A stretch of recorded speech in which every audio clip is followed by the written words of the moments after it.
আমরা আমরা গ্রামবাসীকে বাঁচাবোই। আগে আগে নিজেদের বাচ্চা। এই নে এই নে। দিদি রে, খুব জোরে লেগেছে। আমার ভাইকে মারা? ব্যাগ, তুমি আমায় ঢাল দাও। বলতেই গৌরীর হাতে একটা ঢাল চলে আসে। এতে কি হবে? এই নে। ইয়া! আগুনের ঝলকানি ঘুরে গিয়ে ফুলের গায়ে লাগে আর ফুল মারা যায়। তবে রে, এই নে এই নে। ইয়া! আবারও একই হওয়ায় কপিও মারা যায়।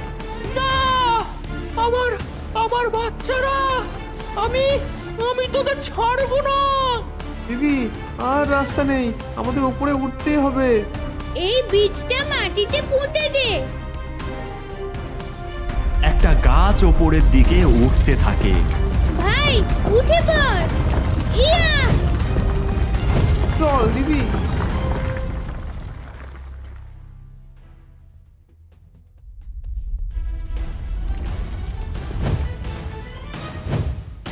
দিদি রে, এ তো ফুলকপির রাজ্য। হ্যাঁ রে ভাই, সবাই এখানে এসেছে। ঠিক ধরেছিস, এইবার মরবি তোরা। আমার সন্তানকে মেরেছিস তুই, এত বড় সাহস! এই নে। দিদি, স্পেশাল ড্রেস দে। ইয়া! এরপর তারা স্পেশাল ড্রেস পরে নেয় আর হাওয়ায় ভেসে ডাইনিকে গুলি মারতে থাকে। দিদি, দিদি, দিদি, দিদি, দিদি, দিদি, দিদি, দিদি। ধন্যবাদ তোমাদের ডাইনির হাত থেকে এই রাজ্যকে বাঁচানোর জন্য।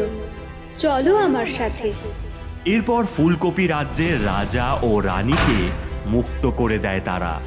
ধন্যবাদ বাচ্চারা, এই নাও তোমাদের উপহার। একে একে সকল গ্রামবাসীকে মুক্ত করে। বাবা, আমার বাবা। হাবলু, তুই ঠিক আছিস তো? ওরা না খুব মেরেছে, খুব মেরেছে রে। আমি মন্ত্র বলে তোমাদের গ্রামে পাঠিয়ে দিচ্ছি। তোমরা আমাদের রাজ্যে আবার এসো, কেমন? জাদুই লাঠি, সবাইকে পৌঁছে দাও গ্রামে। এরপর সকলে গ্রামে পৌঁছে যায় আর সোনার ফুলকপি পেয়ে পুরো গ্রামবাসী আবারও আনন্দে মেতে ওঠে।